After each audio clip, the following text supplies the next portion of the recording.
படைப்பின் தூண்கள் என்பது அண்டதூசி மற்றும் வாயுக்களாலான மிகப்பெரிய அமைப்புகள். இவை நம் மில்கிவே கேலக்சியில் உள்ள ஈகிள் நெபுலா M16 பகுதியில் சர்பன்ஸ் கான்ஸ்டலேஷன் திசையில் அமைந்துள்ளன. இது பூமியிலிருந்து சுமார் 6500 ஒளியாண்டுகள் தொலைவில் உள்ளது. 1995இல் ஹப்பிள் தொலைநோக்கி இதை புகைப்படமாக எடுத்தது. அது வானியலின் மிகவும் புகழ்பெற்ற படங்களில் ஒன்றாக மாறியது. 2022இல் ஜேம்ஸ் வெப் தொலைநோக்கி அகச்சிவப்பு கதிர்வீச்சில் இதனை படம் பிடித்தது. இதனால் தூண்களின் உள்ளே மறைந்திருந்த புதிய நட்சத்திரங்கள் தெளிவாகப்பட்டன. இந்த தூண்கள் நட்சத்திரங்கள் பிறக்கும் இடங்கள்.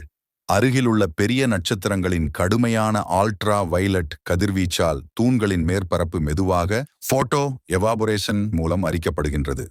நம்மால் இன்று காணப்படும் படம் உண்மையில் 6500 ஆண்டுகளுக்கு முன் நடந்த நிலையை காட்டுகிறது. எனவே அவை இன்றும் அப்படியே உள்ளனவா என்பது நிச்சயமில்லை. அவை ஏற்கனவே அழிந்திருந்தாலும் அதன் ஒளி இன்னும் நமக்கு வந்து கொண்டிருக்கிறது. ஆச்சரியம்தானே? இன்னும் பல விண்வெளி ரகசியங்கள் தெரிஞ்சுக்க சப்ஸ்கிரைப் பண்ணுங்க.